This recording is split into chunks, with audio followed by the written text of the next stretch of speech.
Bonjour, c'est Ursule encore. On est le 9 avril 2021. Alors, je viens sonner la trompette ce matin encore, cet après-midi encore, pardon. Et je viens proclamer le retour de notre Seigneur Jésus-Christ. Amen. J'apporte une seconde vidéo par rapport au thème que j'ai commencé, que nous avons commencé. Amen. Ce matin, j'ai parlé de le pays d'Israël dans le combat final des temps de la fin. Amen. Alors, bon, j'ai un peu eu la difficulté à le loger en ligne, mais là, bon, c'est en train de se mettre. Amen. Et là, j'apporte cette seconde vidéo. Amen. Parce que j'ai pas pu, j'ai quand même divisé ma leçon en petits bouts. Alors là, je viens parler de l'Antichrist et Israël. Amen. On sait tous que l'Antichrist, c'est la personne qui va s'opposer à Christ. Amen. Dans ses idées, ses valeurs, ses idéologies. C'est la personne qui va contre ce que Christ a dit. Alors, l'apôtre Jean a déjà dit que, vous savez déjà qu'il y a eu plusieurs antichrists sur la terre. Et il parlait de l'esprit de l'Antichrist. Mais il y a une personne, amen, qui va porter ce titre-là. Et qui va représenter cet opposant-là de Jésus. Parce que en elle, ou bien en lui, en tout cas, c'est juste la rage par rapport à ce que Jésus est en train de faire. C'est contraire. Tout ce que Jésus veut faire, l'Antichrist est contre. Il va essayer de changer les choses, tel que c'est dit dans Daniel 7, le verset, à partir du verset 23, il faut lire Daniel 7, le verset 23 à 27, amen. Alors l'Antichrist va vouloir changer les temps, amen, les temps dans lesquels on est, les temps de la fin, il va vouloir changer. Il va vouloir changer la théorie de Christ, et puis bon, voilà. Et c'est sûr qu'il y a déjà plusieurs antéchrists. Alors, ils se retrouvent, ils changent les choses de Jésus. Et quand ils ne comprennent pas, ils disent qu'il y a une zone grise. Et puis ils changent. Tous ceux-là sont des antichrists, parce qu'ils sont contre Christ. Mais il y a un qui va représenter l'esprit. Par exemple, Hitler était un type d'antichrist. Il était contre les Juifs, contre les chrétiens. Il a tué les Juifs, les chrétiens. Amen. Alors, mais ce n'était pas le temps. Alors, quand le temps sera accompli, et nous sommes dans ce temps-là, parce que ça vient dans un temps d'apostasie, on est dans ce temps, alors l'Antichrist sera révélé. On est dans le temps où il sera révélé. Amen. Ce matin, on a lu Apocalypse 16, le verset, je ne vais pas le lire, je vous donne la référence. Le verset 12 à 13, on a parlé de ces trois leaders. La bête, le dragon. Le dragon, c'est lui l'Antichrist. Et le faux prophète. Et quand on lit Apocalypse 13, le verset 11 nous dit « Puis je vis monter de la terre une autre bête, qui avait deux cornes, semblables à celles d'un agneau. » Deux cornes, c'est-à-dire, c'est l'autorité de deux personnes. Et qui parlait comme un dragon. Alors ici, vous savez que Satan, il veut toujours nous prendre au piège. Quand il fait quelque chose, c'est toujours mitigé. Mais on parle toujours du faux prophète, on dit la deuxième bête, on dit la deuxième bête. Mais il y a deux bêtes dans la deuxième bête. Amen. Il y a deux bêtes dans la deuxième bête. Le verset 11, il y a deux personnes qui sont là. L'une est appelée le faux prophète et puis l'autre est appelée le dragon. C'est ça que ça veut dire. Parce que ça dit, ils avaient deux cornes, cette bête-là avait deux cornes. Mais pourquoi est-ce qu'on ne les a pas distingués? Parce qu'ils sont du même type. Écoutez le verset 12. Elle exerçait toute l'autorité de la première bête. Mais c'est qui est la première bête? Apocalypse 13, le verset 1. La première bête. Amen. C'est dit quoi? C'est dit que la bête elle était semblable à un léopard. Les pieds étaient comme ceux d'un ours. Sa gueule comme la gueule d'un lion. Le dragon lui donna sa puissance, son trône et toute son autorité. Donc la première bête, c'était le dragon. Et la deuxième, elle parle encore comme le dragon. Et puis ces deux personnes, finalement, toute leur autorité, ils le tiennent du gros serpent. Le serpent des serpents, c'est-à-dire Satan. Alors, ici, il faut comprendre que Amen. Apocalypse 13, le verset 1 à 12, il faut comprendre qu'il y a deux personnes là-dedans. Deux personnes. L'un est appelé le dragon, l'autre appelé le faux prophète. Mais le dragon, pardon, le faux prophète exerçait l'autorité de la première bête. C'est-à-dire, le faux prophète exerçait l'autorité du dragon. C'est-à-dire, ils avaient la même mission, la même fonction. À peu près le même travail qu'ils faisaient. C'est en ce sens-là qu'on dit, il exerçait l'autorité de la première bête. Parce que ça nous dit qu'ils avaient deux cornes. La corne, c'est leur autorité, c'est le pouvoir qu'ils ont. Alors, elle faisait que la terre et les habitants adoraient la première bête dont la blessure mortelle avait été guérie. Alors, le faux prophète faisait que toute la terre adorait le dragon, lui qui est l'antichrist. Pour le moment, c'est pas actif, mais ça va venir. À galop. Et puis très vite, ça arrive, dit le Seigneur. Très vite, prépare-toi. Parce que l'antichrist, lui, il est prêt. Le dragon est prêt. Mais toi, est-ce que tu es prêt? Parce qu'on est dans les temps. Ce qui est dommage, c'est que plusieurs enfants de Dieu sont là dans le leur. Certains attendent de voyager. Certains sont allés prendre leur vaccin. Alors, si tu es allé prendre ton vaccin là pour changer ton ADN, là, tu es déjà déclassé. Excuse que je te le dise, tu ne fais même plus partie des humains. Tu es déclassé. Alors, certains prennent le vaccin en attendant ce moment-là, alors que c'est le moment d'aller remplir sa lampe. De s'apprêter. Parce que l'antichrist, lui, il est prêt. Il attend juste que le temps soit là et puis allez. Et qui donne le temps? C'est notre Dieu qui donne le coup d'envoi. Il donne le coup d'envoi à qui? Pas à l'antichrist. Hein?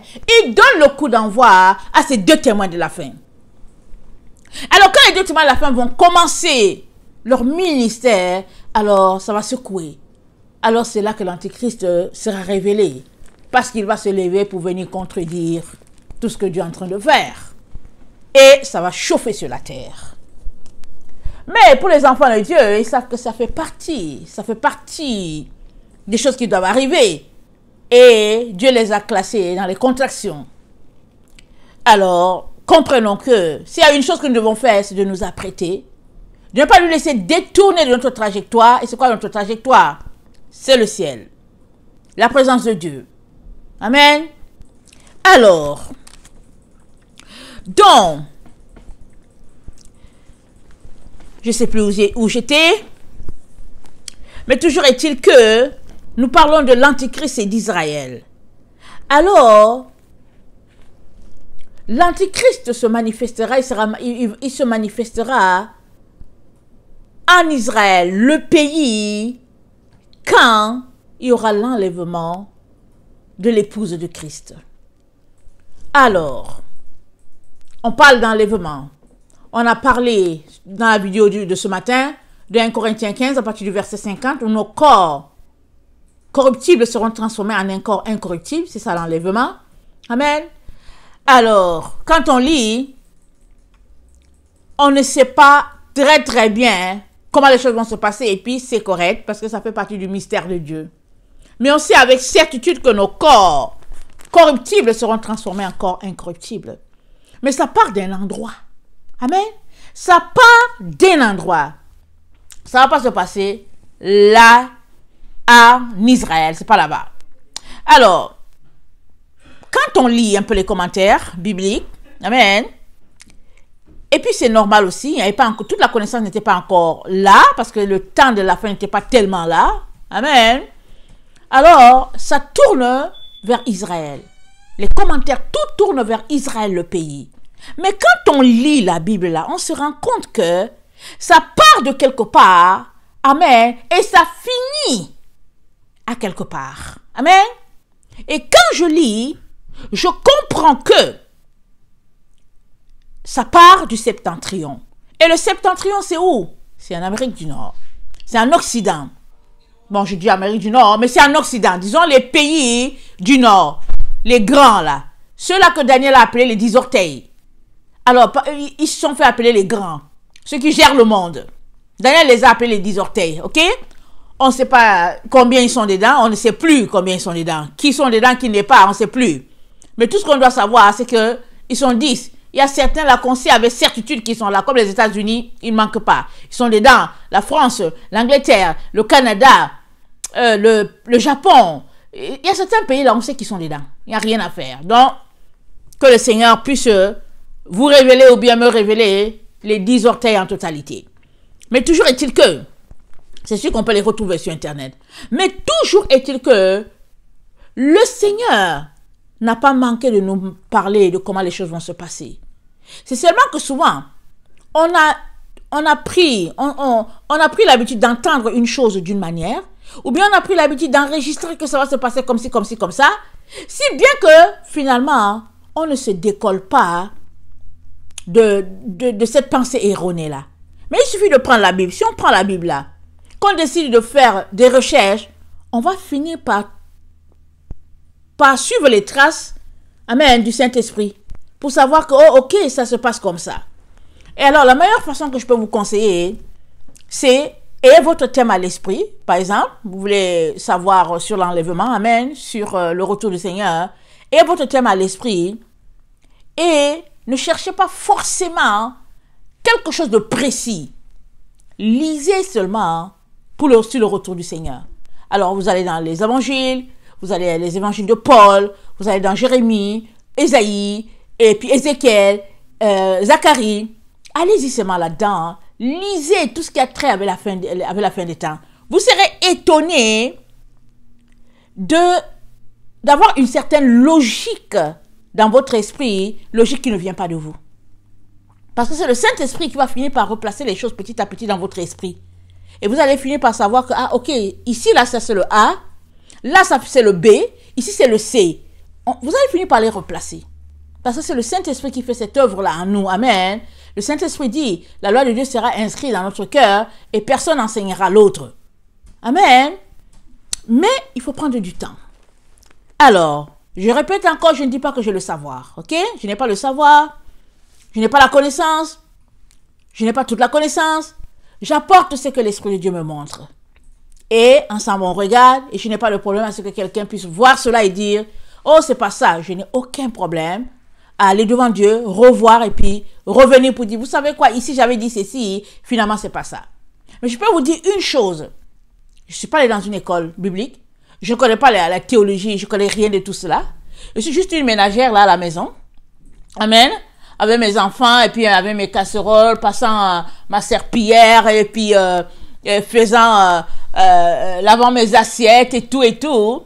Mais je prends très très souvent le temps pour lire, amen, ma Bible, pour savoir ce que le Seigneur dit et tout. Surtout que quand il m'a dit, va en ligne, va annoncer ma venue, amen. Alors, il s'organise pour équiper ses enfants. Amen. Parce que Dieu, il n'appelle pas celui-là qui est déjà équipé. Amen. Mais il équipe celui-là qui l'a appelé. Si Dieu t'a appelé, il va t'équiper. Il va t'aider. Amen. À pouvoir t'en sortir. Alors, ce que j'apporte là, c'est pas tant ce que moi je connais. C'est ce que l'Esprit de Dieu me donne. Amen. De saisir. Et ça vient au fur et à mesure. Comme cet enseignement-là que je vous apporte.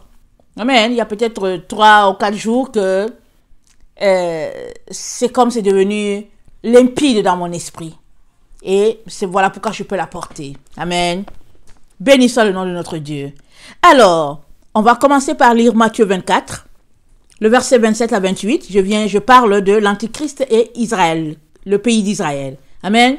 Alors, Matthieu 24, le verset 27 à 28. C'est notre merveilleux Seigneur Jésus qui a parlé. Amen. C'est la parole de notre Seigneur. Quand le Seigneur parle, c'est palpitant. Alors, Matthieu 24, le verset 27 à 28, ça dit, « Car, comme l'éclair part de l'Orient et se montre jusqu'en Occident, ainsi sera l'avènement du Fils de l'homme. » Amen. L'avènement du Fils de l'homme, ça va partir, ça quitte l'Orient et puis ça va partir en Occident. Jésus était déjà venu. Amen. Jésus est venu en Orient. Et il nous dit, comme l'éclair part de l'Orient et finit en Occident, ainsi sera l'avènement du Fils de l'homme. Ça finit en Occident. Nous voici, on est en Occident. On est en Occident. Et si on n'est pas localisé géographiquement en Occident, en tout cas, on est dirigé par l'Occident depuis au moins 2020. On sait que l'Occident nous mène par le bout du nez. Tantôt c'est le Covid, tantôt c'est le vaccin, tantôt c'est les masques, alors c'est à gauche, c'est à droite, c'est le confinement, c'est le couvre-feu, toutes sortes d'histoires. Dieu est en train de garder, de mettre notre focus sur l'Occident. Il est en train de nous dire, il y a quelque chose qui arrive par là-bas, l'Occident. Donc Jésus-Christ nous dit, comme l'éclair part de l'Orient et se montre jusqu'en Occident, ainsi sera l'avènement du Fils de l'homme. En quelque lieu que soit le cadavre, là s'assembleront les aigles. Et le cadavre, c'est où? Les deux témoins de la fin. À quelque lieu qu'est le cadavre, et s'assemblera les aigles. Qui sont les aigles? Évidemment, les enfants de Dieu, amen, qui sont vraiment préparés, amen, pour le retour du Seigneur. Les 144 000, et ils peuvent être plus, mais ceux-là qui sont préparés, parce qu'ils sont braqués là-bas. Amen. Alors c'est dit, là où il y a le cadavre, c'est là que il faut que le focus soit. Amen. Et le Seigneur nous dit, c'est de l'Occident que ça va partir. On a plein de preuves dans la Bible qui nous montrent que la calamité va partir de l'Occident. Ok, allons-y lire. Apocalypse 18. On connaît bien ce passage-là. Amen. Alors, après cela, Apocalypse 18, je vis descendre du ciel un autre ange qui avait une grande autorité, et la terre fut éclairée de sa gloire. Il cria d'une voix forte disant, elle est tombée, Babylone la grande. Elle est devenue une habitation de démons, un repère de tout esprit impur, un repère de tout oiseau impur et odieux. Parce que toutes les nations ont bu du vin de la fureur de son impudicité, et que les rois de la terre se sont livrés avec elle à l'impudicité, et que les marchands de la terre se sont enrichis par la puissance de son luxe. Et j'entendis du ciel une autre voix qui disait, « Sortez du milieu d'elle, mon peuple, afin que vous ne participez point à ses péchés, et que vous n'ayez point part à ses fléaux. Car ses péchés se sont accumulés jusqu'au ciel, et Dieu s'est souvenu de ses iniquités. Payez-la comme elle a payé, et rendez-lui au double selon ses œuvres. Dans la coupe où elle a versé, versez-lui au double. Autant elle s'est glorifiée et plongée dans le luxe, autant donnez-lui de tourments et de deuil, parce qu'elle dit en son cœur, je suis assise en reine, et je ne suis point veuve, et je ne verrai point le deuil. À cause de cela, et en un même jour, ces fléaux arriveront, la mort, le deuil et la famine. Elle sera consumée par le feu, car il est puissant, le Seigneur Dieu, qui l'a jugé. Amen. Alors, Babylone, c'est où? C'est l'Occident. Évidemment, au début, c'était le roi Nebuchadnezzar. Dieu lui a donné le rêve avec la statue. Amen. La tête en or, la poitrine en argent, le tronc en bronze, et puis la finalité, argile, et puis fer, et puis plomb. Amen. Alors, Dieu lui a dit que finalement, il y a une pierre qui viendra, qui frappera les pieds de la statue, et puis ce sera la fin. Et nous sommes au niveau du 4e royaume. Amen. Et le 4e royaume, qui symbolise Babylone, amen, c'est là le nord, c'est là l'Occident. Et nous savons que les grands de ce monde, amen, ils sont tous regroupés. Alors, ils parlent d'Occident, et puis du sud, ils parlent du nord, et puis du sud. Et puis, donc voilà, on ne sait plus comment les appeler économiquement, mais voilà un peu. Quand on parle d'Occident, amen, c'est Babylone. C'est l'endroit où la calamité va partir. Alors, ça c'est un deuxième texte qu'on vient de lire. On va lire un troisième. Jérémie 4, le verset 13 à 31. Jérémie 4, le verset 13 à 31.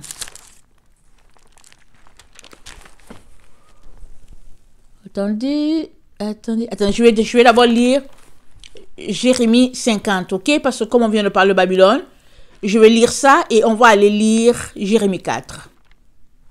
Ok. Jérémie 50, le verset 8 à 9, ça dit ceci. Fuyez de Babylone, sortez du pays des Chaldéens, et soyez comme des boucs à la tête du troupeau. Car voici, je vais susciter et faire monter contre Babylone une multitude de grandes nations du pays du Septentrion. Septentrion, c'est l'Occident. Amen. Alors, Babylone, on sait tous que le fief, c'est là, aux États-Unis, mais Babylone s'est déplacée. un moment, c'était en Irak. Amen. À l'origine, avec le roi Nebuchadnezzar. Après, c'est venu, c'était à Rome. Amen. Et puis, finalement, ça a marché. Et puis, je ne sais plus si aussi ça s'est retrouvé en Europe comme la France et tout. Je ne me rappelle plus. Amen. Dans mes lectures, ça a marché, ça s'est déplacé. Et finalement, nous savons tous que c'est les États-Unis qui gèrent le monde. Alors, c'est comme si le fief de Babylone, amen, c'est là aux États-Unis. Mais finalement, toute la terre a été enivrée. Amen. De Babylone. Alors, toute la terre a été, a bu, amen, au vin de Babylone. Si bien que finalement, quand quelque chose vient des États-Unis, amen, ça a du goût. Et puis tout le monde, quand ils économisent leur argent, ils veulent arriver à Harlem, à New York, parce que pour eux, ça fait prestance et tout ça. Quand même leur pays est bien, en tout cas, les gens se disent, quel est le jour que je vais arriver aux États-Unis? Alors, on a lu, Apocalypse 18 nous dit, Babylone est tombée. Question nous dit, tout cela va s'écrouler, ce système-là va s'écrouler. Amen. Et on voit déjà tout ce qui se passe. Ce n'est pas encore à son comble, mais on imagine déjà la finalité. Amen. Alors, Apocalypse 50, pardon, Jérémie 50, verset 8. Fuyez de Babylone, sortez du pays des Chaldéens, et soyez comme des boucs à la tête du troupeau, car voici, je vais susciter et faire monter contre Babylone une multitude de grandes nations de pays du septentrion. Elles se rangeront en bataille contre elle et s'en empareront. Leurs flèches sont comme un habile guerrier qui ne revient pas à vide. Donc, on a déjà l'information ici que Babylone va tomber. Et le Seigneur dit de septentrion. On dirait qu'ils vont se dévorer entre eux. Parce que si Babylone, si aujourd'hui on peut mettre le doigt en disant que Babylone c'est vraiment les États-Unis et que le septentrion c'est l'Occident, ça veut dire que finalement les États-Unis vont finir par se laisser dévorer, pas se laisser. Les États-Unis seront dévorés par ses alliés. Ceux-là qui jadis furent avec elle vont la dévorer. Donc voilà, Jérémie 4, le verset 13 à 31.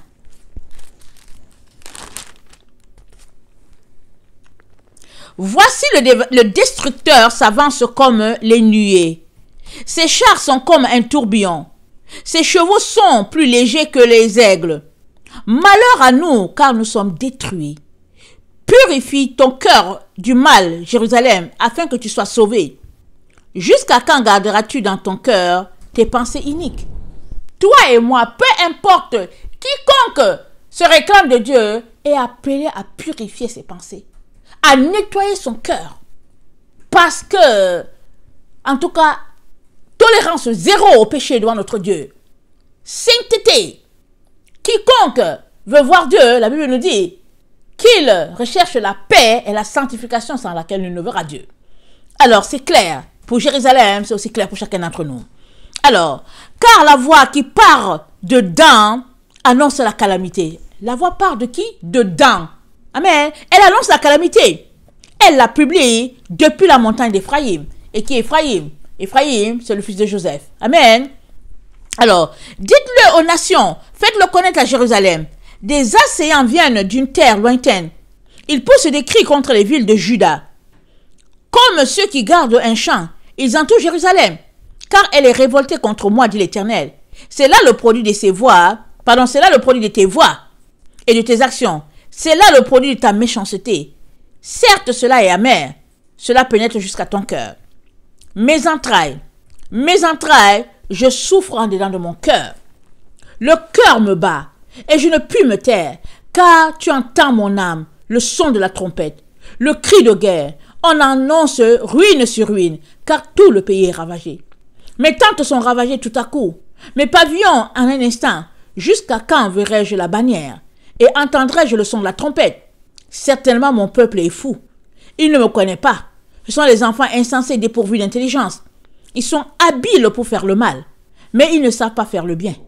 Je regarde la terre et voici, elle est informe et vide. Les cieux et leur lumière a disparu. Je regarde les montagnes et voici, elles sont ébranlées. Et toutes les collines chancellent.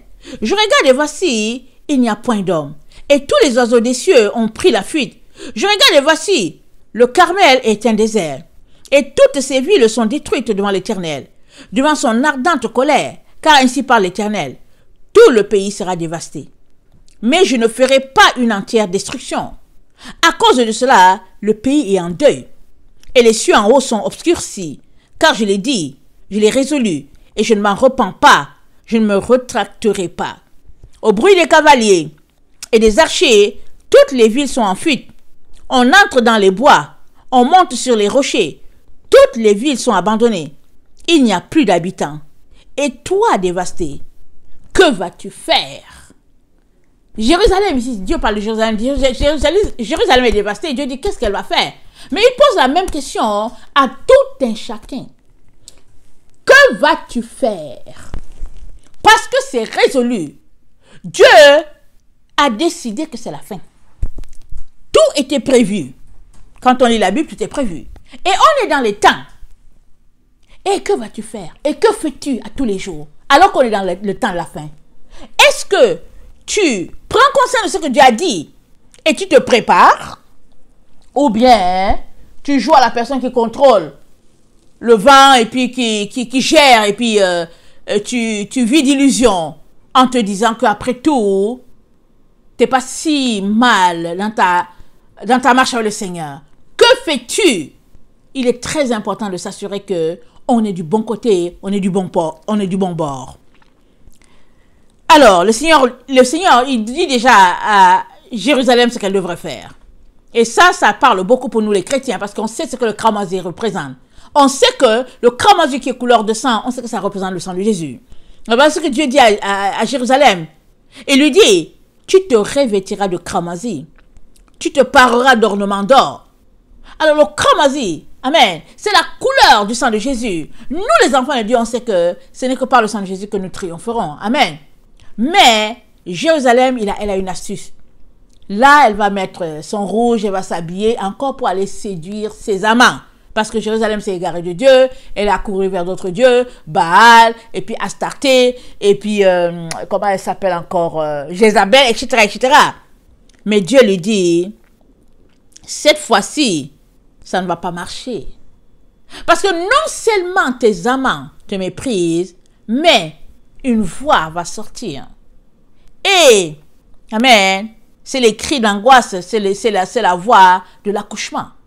C'est le temps de l'accouchement. Alors c'est la voix de Sion. Et Sion qui élève la voix parce qu'elle est en train d'accoucher. Et quand Sion accouche, c'est la fin. C'est la fin. Parce que c'est dit dans Ésaïe, attendez, je pense que c'est Ésaïe 66, on va le lire rapidement. Je ne l'avais pas préparé, mais si j'ai bonne mémoire, je pense que j'ai ma référence. Alors, Ésaïe 66, amen, dit, voilà, écoutez la parole de l'Éternel. Attendez, Ésaïe 66, le verset 5. Écoutez la voix de l'Éternel, vous qui craignez sa parole. Voici ce que disent vos frères, qui vous haïssent et vous repoussent à cause de mon nom. Que l'Éternel montre sa gloire, et que nous voyons votre joie. Mais ils seront confondus. Une voix éclatante sort de la ville. Une voix sort du temple. C'est la voix de l'Éternel qui paye à ses ennemis leur salaire. Avant d'éprouver des douleurs, elle a enfanté. Avant que les souffrances lui vinssent, elle a donné naissance à un fils. Qui a jamais entendu pareille chose? Qui a jamais vu rien de semblable? Un pays peut-il naître en un jour? Une nation est-elle enfantée en un seul coup, À peine en travail si on a enfanté ses enfants, ses fils. Ouvrirai-je le sein maternel pour ne pas laisser enfanter, dit l'Éternel? Moi qui fais naître, empêcherai-je d'enfanter, dit ton Dieu. Réjouissez-vous avec Jérusalem. Faites d'elle le sujet de votre joie, de votre allégresse. Vous tous qui l'aimez, tressaillez avec elle de joie. Vous qui menez deuil sur elle, afin que vous soyez nourris et rassasiés du lait de ses consolations, afin que vous savouriez avec bonheur la plénitude de votre joie. Car ainsi parle l'Éternel, voici je dirigerai vers elle la paix comme un fleuve, et la gloire des nations comme un torrent débordé. Et vous serez allaités, vous serez portés sur les bras et caressés sur les genoux. Amen. On va s'arrêter là. Alors, Dieu dit, à peine en travail, Sion a enfanté ses fils. Il parle de Sion. Mais quand on lisait tantôt dans Jérémie 4, amen, il parlait de Jérusalem, il parlait à Jérusalem, amen, lui disant de s'arranger et tout. Et pendant que Jérusalem s'apprête à aller encore séduire ses amants et tout, Dieu nous parle et il lui dit, En tout cas, tu te réveilles de Kramanzi, pas pour demander pardon, parce que le rouge en Israël, c'est le symbole de pardon, c'est le symbole de salut. Rappelons-nous Rahab, quand elle devait être sauvée par les espions. Amen. Ils ont attaché le fil, ils lui ont demandé d'attacher le fil à la fenêtre, et s'il verrait ce fil rouge, elle serait sauvée. Donc, le rouge, c'est signe de salut, en tout cas dans la présence de Dieu, signe de pardon, signe de grâce. Amen. Alors, donc, Dieu parle à Jérusalem, il lui reproche ses comportements, il lui dit d'abord que la calamité va partir de l'Occident, amen, il la met en garde et tout, et il lui dit, regarde, malgré tout ce qui est là, planifié, qui arrive là, toi tu veux aller encore, te corrompre, te souiller, au lieu plutôt de te mettre du côté là où il y a le pardon. Parce que voilà ce qui va se passer. C'est que Sion va enfanter. Donc ça on se dit, parce que dans certaines versions on lit, on voit que Sion c'est Jérusalem, Jérusalem c'est Sion. Mais ici, on lit, Dieu parle de Jérusalem et subitement il dit, car j'entends des cris comme ceux d'une femme en travail, des cris d'angoisse comme dans un premier enfantement. C'est la voix de la fille de Sion. Alors, que représente Sion? Sion représente tous ces enfants de Dieu là, amen, qui ont accepté Jésus-Christ dans leur vie, amen, et qui aussi marchent selon la loi de Moïse, amen. Alors, ne vous laissez pas voler, ne laissez personne vous dire que vous n'avez pas besoin de loi de Moïse et tout ça, parce que tout est clair et net, que ceux qui seront sur le mont Sion, la montagne de Sion, ils auront la loi de Moïse. On va lire Apocalypse 15. La preuve est là. Ne te laisse pas voler ta robe blanche par ces gens-là qui sont dans l'illusion, qui apportent des mauvais enseignements, des faux enseignements, nous disant qu'on n'a pas besoin de l'Ancien Testament. Alors, Apocalypse 15, ça dit, « Puis je vis dans le ciel un autre signe, grand et admirable. Cet ange qui tenait cette fléau, les derniers car par eux s'accomplit la colère de Dieu. Et je vis comme une mer de verre, mêlée de feu. Et ceux qui avaient vaincu la bête et son image, et le nombre de son nom, debout sur la mer de verre, ayant des harpes de Dieu. Et ils chantent le cantique de Moïse, le serviteur de Dieu, et le cantique de l'agneau en disant, « Tes œuvres sont grandes et admirables, Seigneur Dieu Tout-Puissant. Tes voies sont justes et véritables, Roi des nations. » Ils chantent le cantique de Moïse, le cantique de l'agneau. Qui est l'agneau? Jésus-Christ est notre agneau. Alors, ce groupe-là, il chante le cantique de Moïse, il chante le cantique de l'agneau. Pas compliqué à comprendre. Alors, si tu veux continuer de te laisser berner, ben, voilà, je peux pas t'aider. Parce que c'est là, c'est clair. Et Dieu dit dans Malachie 4, le verset 4, il dit, souvenez-vous de la loi de Moïse. Dieu le dit. C'est clair et net, on ne peut pas, amen, connecter à Jésus-Christ si on laisse aller les commandements divins. Et en plus de cela, comment vas-tu marcher dans la sainteté si tu n'as pas de commandements?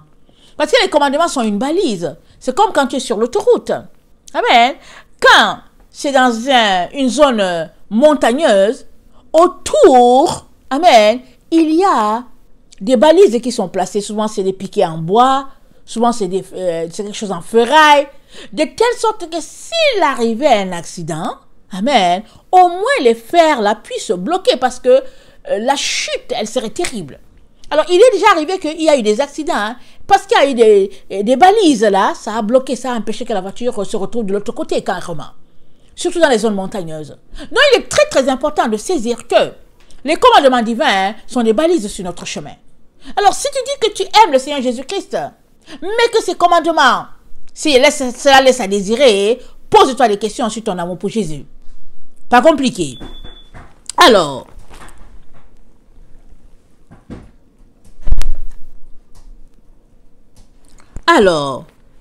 donc on a lu dans Matthieu, on a lu dans Jérémie 50, on a lu dans Jérémie 4, amen. Et là, on s'en va dans Ésaïe 63. Parce que la calamité est de l'Occident. C'est ça qu'on est en train de prouver ici. Avant de se retrouver en Israël, le pays, tout part de l'Occident. Et Tu peux être comme les autres là qui disent que oui, il y a déjà eu des cas comme ça par le passé, dont on ne peut pas dire que vraiment c'est la fin des temps. Il y a déjà eu des vaccins comme ça par le passé. On ne peut pas vraiment dire que le vaccin du Covid, c'est dangereux. Toutes sortes d'histoires, parce que l'être humain cherche toujours des excuses pour aller dans le sens de sa chair. Alors il y aura toujours des excuses. Alors, tu peux te mettre à faire comme eux, et puis demeurer dans tes ténèbres, excuse que je te le dise comme ça, ou bien tu peux décider de te secouer, parce que c'est une question de se secouer, tu peux décider de te secouer pour aller chercher la vérité, parce qu'il y va de ta vie, parce que la Bible dit que sert-il à un homme de gagner le monde entier s'il perdait son âme. Généralement, les gens sont pris à une certaine carrière, à la recherche d'un certain bonheur, ils courent après des diplômes et puis toutes sortes d'histoires, alors qu'on leur dit, c'est la fin. Ils disent, ok, d'accord, j'ai compris, je vais d'abord courir. C'est parce qu'ils n'ont pas compris. Les gens là, quand on leur dit qu'il y a une maladie grave et qu'il te reste 2 mois à vivre, je te dis, va voir ces gens-là. Ils coupent les relations avec tout le monde. Alors là, ils coupent avec tout le monde. Et s'ils ont un ami qui est très cher, ils vont le rencontrer pour lui dire, je viens te dire que il paraît que je n'ai plus de réserve. Il paraît qu'il me reste juste quelques jours. Alors, je voulais juste déjà te dire au revoir. Le reste du temps, je vais le passer en famille, avec ma femme, mes enfants et tout, donner mes dernières recommandations et puis faire le ménage dans ma paperasse. C'est ça que les gens disent. Quand on leur dit qu'il ne reste pas beaucoup de temps. Mais comme toi, tu ne sais pas que c'est ton cas. Mais comme tu es dans le leur, alors on te dit Jésus arrive et tu dis attendez, attendez d'abord. Attendez, tu continues de courir comme si tu n'as rien entendu. Ésaïe 63. Amen. Parce que la Bible nous montre par différents passages que la calamité va partir de l'Occident. Amen. Alors, qui est celui qui vient d'Édom, de Bosra, en vêtements rouges, en habits éclatants, et se redressant avec fierté dans la plénitude de sa force, c'est moi qui ai promis le salut, qui ai le pouvoir de délivrer. Pourquoi tes habits sont-ils rouges, et tes vêtements comme les vêtements de celui qui foule dans la cuve? J'ai été seul à fouler au pressoir, et nul homme d'entre les peuples n'était avec moi. Je les ai foulés dans ma colère, je les ai écrasés dans ma fureur, leur sang a jailli sur mes vêtements, et j'ai souillé tous mes habits. Car un jour de vengeance était dans mon cœur, et l'année de me racheter est venue. Je regardais et personne pour m'aider. J'étais étonné et personne pour me soutenir. Alors, mon bras m'a été en aide, et ma fureur m'a servi d'appui. J'ai foulé les peuples dans ma colère. Je les ai rendus ivres dans ma fureur, et j'ai répandu leur sang sur la terre. Alors ça c'est Dieu qui parle. Il dit qu'un jour le vengeance était sur son cœur et il présente Édom.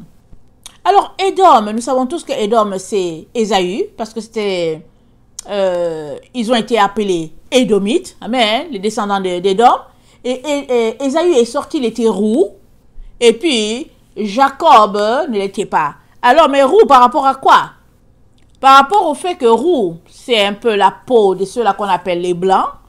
Et puis Jacob, il n'était pas roux parce que les premiers peuples, en tout cas, ils étaient de couleur brun. Donc voilà. Donc, Ésaü, donc, il est sorti roux. Et bon, voilà, les gens regardent et puis donc, ok. Donc, on les appelle dans les Édomites. Et après, les autres...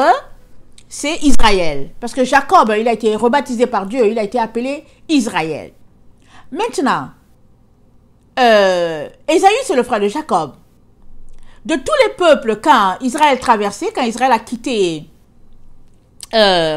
quitté l'Égypte pour aller sur la terre promise, si j'ai bonne mémoire, les Édomites ont laissé passer Israël, mais les autres peuples ont dit non. Moab n'a pas laissé passer Israël, et puis les Ismaélites aussi n'ont pas laissé passer Israël. Finalement, ces 3 peuples-là qui sont reliés à Abraham se sont regroupés contre Jacob. Parce que finalement, Ismaël, comment il s'appelle, Ésaü, Lot parce que Moab, ça vient de l'autre. Ils se sont regroupés et finalement, ils ont envahi l'Occident, comme aussi Jacob a envahi toute la terre, bien sûr. Ils ont aussi envahi l'Occident. Et quand on remonte, amen, l'histoire de ces peuples-là, on se rend compte que finalement, c'est eux qui forment Babylone contre Israël, contre Jacob. Amen.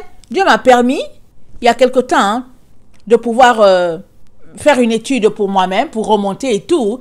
Et finalement, comment il s'appelle, Ésaü, qui s'est toujours opposé à son frère, finalement, il se retrouve dans chaque sphère de la société, opposant, amen, son frère, souvent d'une manière subtile, souvent d'une manière ouverte, si bien que finalement, la terre est divisée en deux. Ceux-là qui sont du côté de Babylone et ceux-là qui sont du côté d'Israël. Et dans Babylone, ça devient l'ennemi d'Israël, amen, et l'esprit de Babylone, c'est l'esprit de Laodicée. C'est l'esprit de consommer l'arbre du bien et du mal, alors que Dieu a dit à Jacob que tu vas vivre par les lois de l'Éternel. Ça dit que Jacob est appelé par notre Dieu à consommer juste l'arbre de vie. Puisque Jacob descend de Abraham, Ésaü aussi, mais Ésaü, par son attitude, a montré que il n'était pas digne d'hériter. Amen. Il n'était pas digne d'hériter d'Abraham parce qu'il aimait les mœurs des peuples aux alentours, alors que ses parents lui avaient dit non. Et il montrait un comportement très léger. Et sa mère Rebecca avait vu qu'il ne pouvait pas hériter et puis dilapider les biens d'Abraham. Surtout qu'Abraham a été couronné par notre Dieu. Abraham a touché Dieu. Amen. Finalement, Dieu a dit à Abraham, toutes les familles de la terre seront bénies à travers toi. Alors Rebecca a bien vu ce qui se passait. Elle a dit niet. Elle a dit, Ésaü ne va pas hériter. Elle s'est organisée, amen, pour que finalement la bénédiction de l'Éternel soit conservée, pure, sans tache, ce qui fait que Jacob a pu donner 12 fils, amen. Il y avait une 13e, amen, je pense qu'à quelque part il est décédé, amen. Alors, donc, tous ces 12-là, ils viennent d'un même père. Et le Seigneur donc a peuplé la descendance d'Abraham, amen, par 12 personnes, et puis c'est venu jusqu'à nous. Puisque nous avons accepté de faire partie d'Abraham en donnant notre vie à Jésus-Christ. Si du moins nous marchons vraiment selon notre engagement. Amen. Alors, la calamité vient de Bozra. Et Bozra, c'était une ville d'Édom. Amen. Alors, Édom, la branche de Ésaü.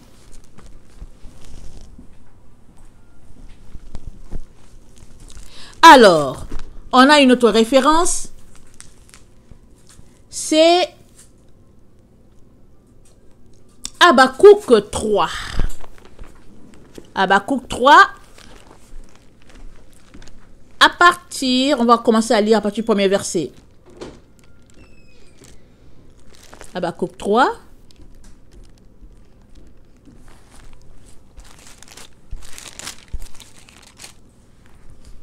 Prière du prophète. Prière d'Habakkuk, le prophète, sur la mode des complaintes. Sur le mode des complaintes. Éternel, j'ai entendu ce que tu as annoncé. Je suis saisi de crainte. Accomplis ton œuvre dans le cours des années, ô Éternel. Dans le cours des années, manifeste-la. Mais dans ta colère, souviens-toi de tes compassions. Alors, c'est quoi que Habakkuk a vu? Alors, Dieu vient de Théman. Le Saint vient de la montagne de Param. Amen, de Param.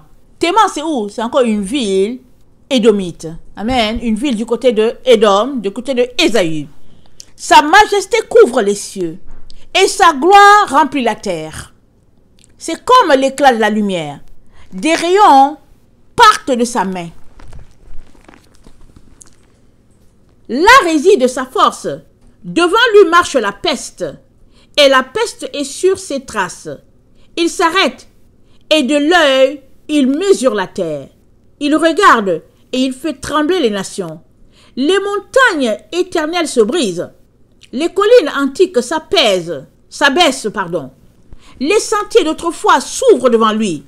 Je vois dans la détresse les tentes de l'Éthiopie. Hein? L'Éthiopie, un pays d'Afrique. Amen. Je vois dans la détresse les tentes d'Éthiopie et les tentes du pays de Madian sont dans l'épouvante. Madian, c'est là où Moïse a atterri quand il fuyait l'Égypte après avoir eu une intercation avec quelqu'un qui l'a tué. Il s'est retrouvé à Madian, dont sa femme Séphora est une Madianite, si j'ai bonne mémoire. Ok. Donc, les tentes du pays de Madian sont dans l'épouvante. L'Éternel est-il irrité contre les fleuves? Est-ce contre les fleuves que s'enflamme ta colère? Contre la mer que se répand ta fureur? Pour que tu sois monté sur tes chevaux, sur ton char de victoire, ton arc est mis à nu. Les malédictions sont les traits de ta parole. Tu fends la terre pour donner cours au fleuve. À ton aspect, les montagnes tremblent. Des torrents d'eau se précipitent. L'abîme fait entendre sa voix. Il lève ses mains en haut. Le soleil et la lune s'arrêtent dans leur demeure. À la lumière de tes flèches qui partent, à la clarté de ta lance qui brille, tu parcours la terre dans ta fureur. Tu écrases les nations dans ta colère. Tu sors pour délivrer ton peuple, pour délivrer ton oint. Tu brises le faîte de la maison du méchant. Tu la détruis de fond en comble. Tu perces des traits la tête de ses chefs. C'est qui les chefs? Les 10 orteils, les 10 têtes là, qui ont leur diadème et tout cela. Qui se précipitent comme la tempête pour me disperser. Poussent des cris de joie, comme s'ils dévoraient déjà le malheureux dans leur repère. Avec tes chevaux, tu foules la mer, la boue des grandes eaux. Amen. Et il dit, j'ai entendu, et mes entrailles sont émues. À cette voix, mes lèvres frémissent, mes os se consument, et mes genoux chancellent. En silence, je dois attendre le jour de la détresse. Alors, on va s'arrêter là. Alors, Habakkuk, un prophète de l'Éternel, le Seigneur lui donne de voir le jour, ce jour terrible là, où Dieu vient de Théman. Et ça, c'est à peu près la même parole que Ésaïe 63 qu'on vient de lire. Parce que c'est dit, qui vient de Bozra? Et Dieu qui parle. Il dit, mais c'est qui là, qui s'élève là? Avec des vêtements rouges, et puis il dit, mais ce n'est que moi là, ce n'est que moi qui ai foulé. Moi l'Éternel, et nous savons que notre Seigneur Jésus-Christ est mort. Amen. Et il est mort où? Il est mort là-bas, à Golgotha, direction Jérusalem. Mais là, il dit, mais qui vient de Bozra? Qui vient de Théman? Alors, il nous envoie le spot.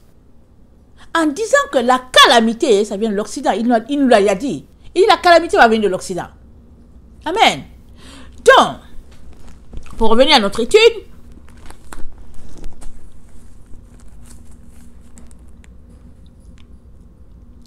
alors, on a déjà parlé du fait que l'Occident, on sait que c'est l'Occident par rapport à l'Est, l'Occident, les pays du Nord, les pays du Sud. Et quand on regarde là, ces grands là, qu'on dit les G combien et puis tout ça là, on sait que c'est eux qui forment l'Occident, c'est eux qui forment les grands. Amen. La calamité vient de là-bas. Maintenant, arrêtons-nous pour regarder un peu tout ce qu'on est en train de vivre. Amen. Alors, on ne peut pas dire que, oui, voilà, ça à 100%, voilà, c'est ça le problème qui est là. Mais on sait que cette histoire de Covid, de quoi là, c'est venu des grands pays. C'est pas venu des petits. Amen. C'est pas venu des petits. Et depuis l'avènement du Covid, on sait que la face du monde a changé. Amen. Il y a beaucoup de choses qui sont différentes. Par exemple, tu ne peux plus acheter, tu ne peux plus payer si tu n'as pas un masque. On t'impose le masque et tout. Et aux dernières nouvelles, il paraît que même pour aller marcher dans un parc ou quoi, tu as besoin de porter le masque.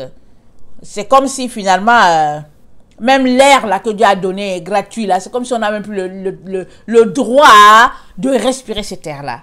Et pourquoi? Parce qu'il y a un groupuscule qui veut contrôler le monde. Amen.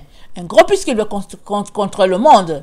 Et maintenant, la question c'est, est-ce que les êtres humains vont se laisser contrôler? Amen. Aller jusque-là? Ou bien vont-ils se réveiller? Amen. Vont-ils se réveiller? Mais, écoutez bien, le Seigneur nous dit, on va lire Luc 21. Parce que quand tu t'arrêtes, tu te dis, mais jusqu'où ces gens-là sont prêts à aller? Mais tout est lié à la fin des temps. Amen. Luc 21 nous dit ceci. Le Seigneur dit, prenez garde à vous-même, de peur que vos cœurs ne s'appesantissent par les excès du manger et du boire, et par les soucis de la vie, et que ce jour ne vienne à vous à l'improviste. Car il viendra comme un filet sur tout ce qui habite sur la face de la terre. Il viendra comme un filet. Alors, on sait tous que quand ce jour-là s'est abattu, où on nous a dit, il y a un Covid, il y a un ceci, eux, ils étaient déjà en train de préparer leur scénario-là depuis des années. Depuis des années, ces gens-là qui sont dans ces sectes-là, ils savent que viendra un temps où l'être humain sera obligé de porter un masque. Depuis des années, ils sont en train de préparer pour savoir comment il y aura une pandémie qui va faire que finalement l'être humain aura peur et il va aller dans leur manigance.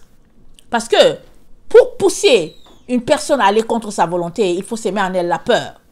Alors ils sèment la peur. Une personne qui a peur, c'est une personne qui est capable de faire beaucoup de dégâts. Elle a peur. Alors elle va dans la direction que tu lui indiques parce qu'elle a peur. Et elle veut éviter, elle veut se protéger, mais le motif, c'est la peur. Alors, une fois que la peur est suscitée en une personne, tu peux faire beaucoup, tu peux obtenir beaucoup de choses de cette personne-là. Alors, c'est, entre guillemets, grand, amen, de ce monde, ceux-là de l'Occident, amen. Alors, ils se sont regroupés pour pouvoir s'aimer la peur dans le cœur des différentes personnes afin de faire avancer leur agenda. Mais le Seigneur a dit, Habakkuk dit, Dieu vient de Théman. Et on sait que Théman, c'est lié à Édom. Et on sait que Édom, c'est l'Occident, c'est lié, c'est Babylone. Amen. Alors, la calamité, elle vient de l'Occident. Et il y a beaucoup de commentaires quand on les lit, des commentaires bibliques qui nous disent que bon, les choses vont venir là, ça va commencer à Jérusalem et tout. Et puis même, les deux témoins de la fin sont attendus par plusieurs personnes à Jérusalem. Et puis, les gens attendent que le temple soit construit, le troisième temple, etc., etc. Alors que Dieu est ailleurs.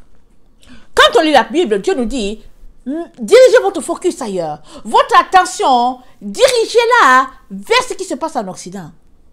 Mais l'ennemi continue de garder les enfants de Dieu rivés sur Israël, le pays géographique, amen, pour pouvoir nous prendre au piège. Alors le Seigneur nous dit, prenez garde à vous-même. Prenez garde. D'abord, que ton cœur ne s'appesantisse pas les excès du manger. Déjà, ça, c'est déjà quelque chose. L'autre truc, pas les soucis de la vie.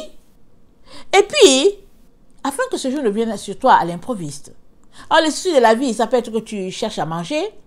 Ça peut être aussi que tu es là, tu te dis que, oh, mais vraiment, en tout cas, cette histoire de Covid là, mais vraiment, tu restes te préoccuper d'une situation, alors qu'en réalité, c'est quelque chose de monter de toutes pièces pour s'aimer en toi la peur. Tu devrais être plutôt en train de rechercher la présence de Dieu et de savoir comment est-ce que tu pourrais t'en sortir dans ce temps-là grave et te retrouver devant Dieu. Parce qu'on est dans le temps de la fin. Alors, car il viendra comme un filet sur ceux qui habitent sur la face de la terre, veillez donc et priez en tout temps afin que vous ayez la force d'échapper. Il s'agit d'avoir la force d'échapper à toutes ces choses qui arriveront et de paraître debout devant le Fils de l'homme. Il s'agit d'échapper à toute leur manigance, à toute leur fourberie, à toute leur séduction, à tous leurs mensonges. Il s'agit d'échapper. Mais si tu es quelqu'un qui est plein de sentiments, tu es quelqu'un qui est plein de leurre, tu es quelqu'un qui est plein d'ignorance, tu seras là en train de dire que, oh non, mais tu sais, ce n'est pas ça, mais faisons attention et tout, alors que l'ennemi est en train d'avancer, à grands pas, en train de corrompre ton cœur, en train de le souiller. Et une fois que ton cœur est corrompu, une fois que ton cœur est souillé, c'est difficile. Il est donc très très important de continuer d'assurer ton combat jusqu'à la victoire. Très important. Et pour cela, tu as besoin de savoir qu'est-ce que Dieu dit. Où se trouve la vérité? Amen. C'est très important. Alors, la calamité part de l'Occident. Alors, Dieu il braque notre regard sur Babylone, sur Théman, sur Édom. Amen. Parce que la calamité va venir de là. Et maintenant, ça va se répandre sur la terre. Et ça va se répandre, oui, sur la terre. Et ça va arriver en Israël. Amen. Alors, ça va arriver en Israël. Comment? Parce que il y aura cet événement-là. Allons-y, l'Apocalypse 11. On l'a déjà dit un peu sur la vidéo du matin. On va encore le dire dans celle-là. Apocalypse 11 nous dit, le verset 7. Et quand ils auront achevé leur témoignage, la bête qui monte de l'abîme leur fera la guerre et les vaincra et les tuera. Et leurs cadavres seront sur la place de la grande ville, qui est appelée dans un sens spirituel Sodome, et Égypte, là même où leur Seigneur a été crucifié. Des hommes d'entre les peuples, des tribus, les langues et les nations verront leurs cadavres pendant 3 jours et demi. Et ils ne permettront pas que leurs cadavres soient mis dans un sépulcre. Et à cause d'eux, les habitants de la terre se réjouiront et seront dans l'allégresse. Et ils s'enverront les présents les uns les autres parce que ces 2 prophètes ont tourmenté les habitants de la terre. Après les 3 jours et demi, un esprit de vie venant de Dieu entra en eux, et ils se tinrent sur leurs pieds. Une grande crainte s'empara de ceux qui les voyaient. Et ils entendirent du ciel une voix qui leur disait « Montez ici ».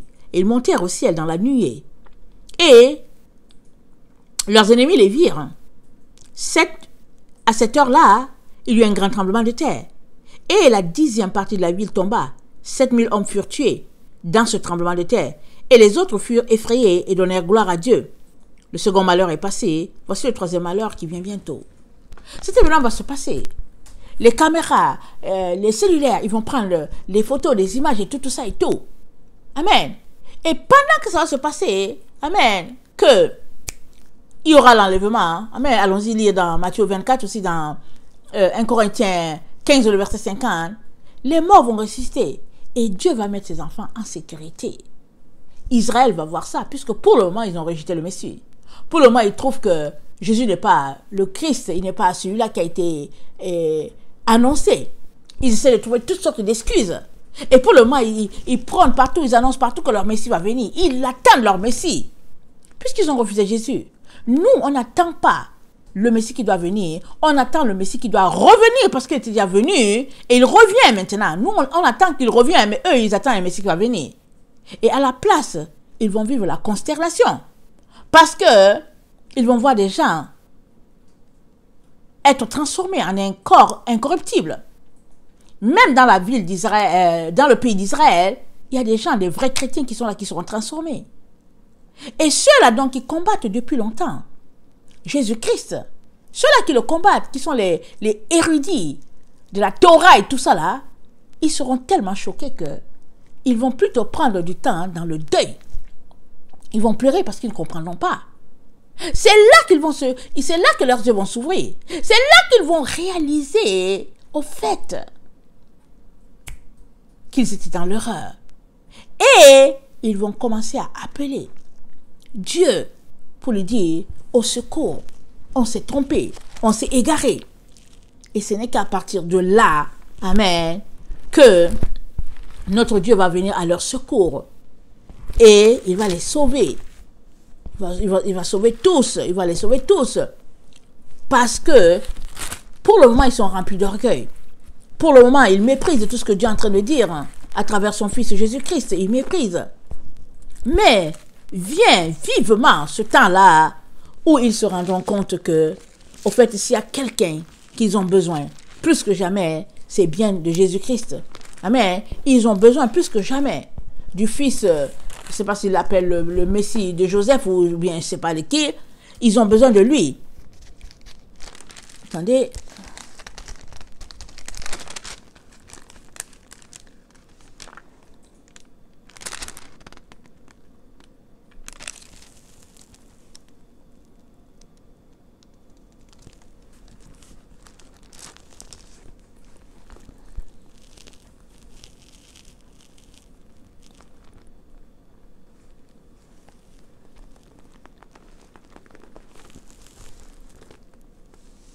Attendez, excusez-moi, donnez-moi, je lis quelque chose rapide.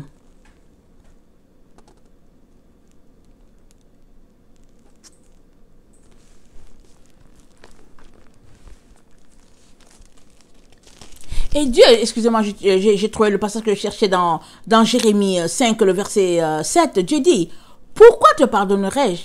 Tes enfants m'ont abandonné, et ils jurent par des dieux qui n'existent pas. J'ai reçu leur serment, et ils se livrent à l'adultère. Ils sont en foule dans la maison de la prostituée, semblables à des chevaux bien nourris qui courent ça et là.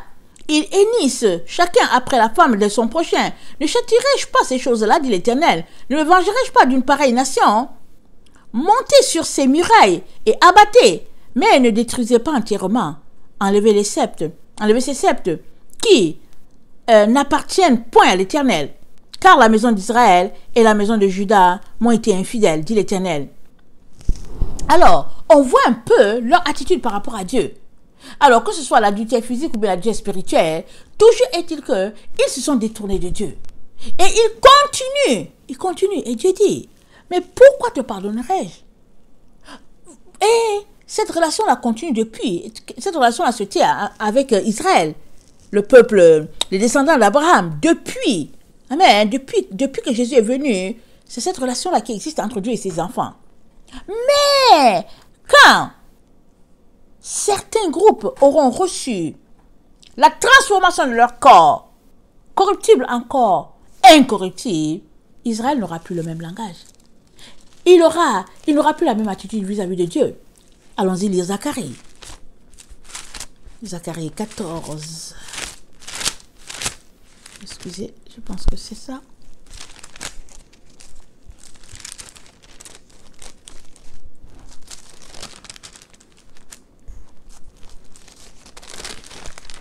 Zacharie, attendez.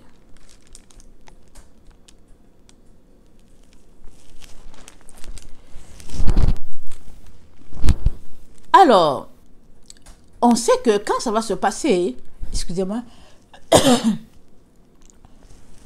excusez-moi.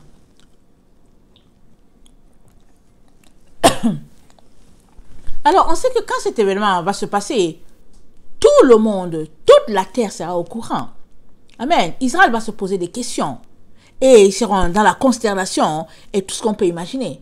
Mais ces pays-là, ils vont se tourner, quoique la calamité vienne de l'Occident, ils vont se tourner vers Jérusalem. Ils vont courir là-bas, au Moyen-Orient, pour venir encercler Israël, pour la faire prisonnière, parce qu'ils connaissent les prophéties. Ils les connaissent très bien, parce qu'ils savent que Dieu va venir délivrer Israël. Or, leurs richesses sont là-bas. Ce petit pays-là, cette petite corne qu'on voit, parce que tout ce coin là-bas, Dieu a donné ça à Israël. Amen. Mais ils ont tout pris.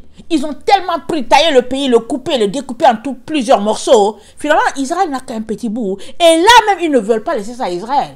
Alors, toutes les grandes nations sont là-bas en Israël. Et ils essaient de décider de la politique de cette zone-là.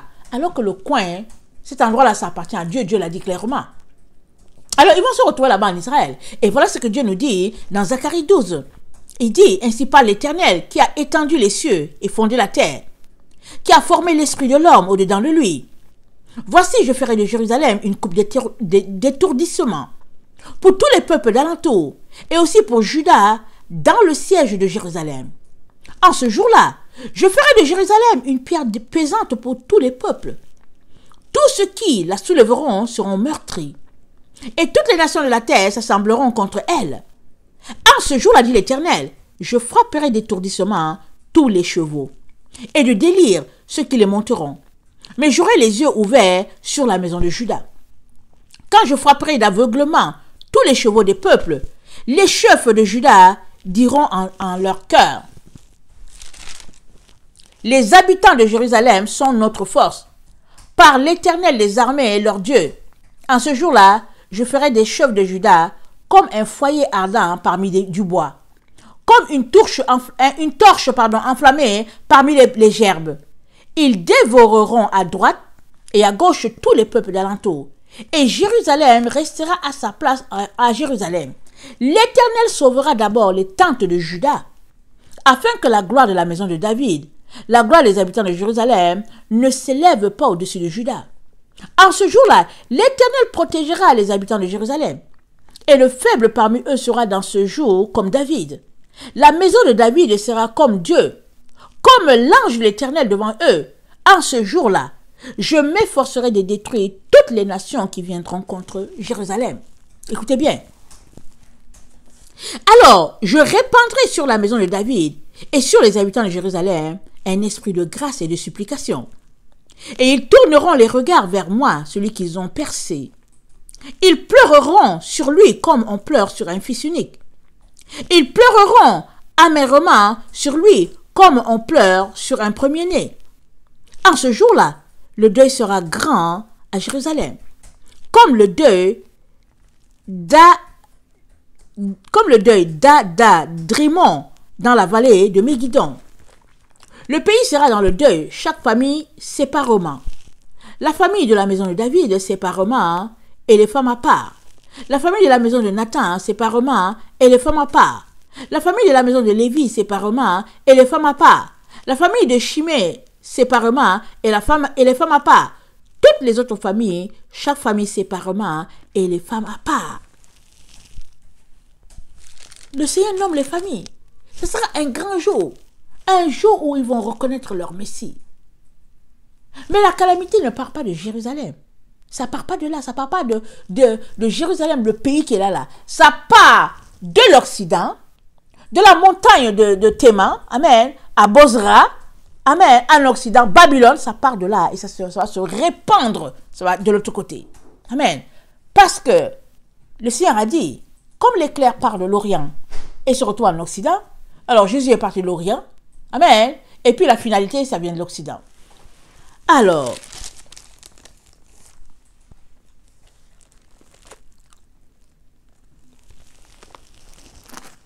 il est important de réaliser que on est dans ces temps-là. Amen. On est dans ces temps où les choses vont se déclencher. Parce qu'en Occident où nous sommes, il y a déjà une calamité qui est là. Il y a déjà un problème qui a été posé par les, entre guillemets, les grands de ce monde. Ils nous ont déjà envoyé une situation de Covid, et il faut se retrouver à porter des masques, il faut se retrouver à faire ceci, ça dit que finalement, ils créent un problème là, il n'y en avait pas. Et de ce problème-là, de cette situation nébuleuse qu'ils ont créée, viendra quelque chose qui va se répandre sur toute la terre. Et la situation sera telle que, dans la détresse, les enfants de Dieu vont crier à Dieu, vraiment, dans le désespoir, et Jésus va venir les délivrer. Amen. Il va venir les sortir de là. Il est donc très important que tu réalises que ce temps n'est pas lointain. On est en plein dedans. La seule chose, c'est qu'on ne connaît pas le jour, on ne connaît pas l'heure, on ne connaît pas le mois, on ne connaît pas l'année. Mais Dieu, il connaît. Mais toi et moi sommes appelés à nous apprêter. Nous sommes appelés à laisser aller nos ambitions, nos projets à nous pour embrasser le projet de Jésus et de venir devant lui, prier, supplier afin qu'on puisse échapper à ces moments-là sur la terre. Il est très très important. Alors je vais nous encourager, amen, à créer du temps, à créer un programme, amen, et mettre Dieu prioritaire dans tout ce que nous voulons faire, afin que ce jour ne nous surprenne pas. Amen. Que le Seigneur bénisse sa parole, qu'il nous donne, amen, de ne pas traîner dans la paresse, dans, en tout cas, dans la perte de temps, d'énergie, à regarder ou bien à courir après ce qui n'est pas utile. Mais plutôt qu'on prenne les taureaux par les cornes et qu'on fasse ce qu'il y a à faire. Amen. Que le Seigneur bénisse sa parole. Je vous aime beaucoup et Dieu davantage. Maranatha, Jésus revient. Amen et Amen.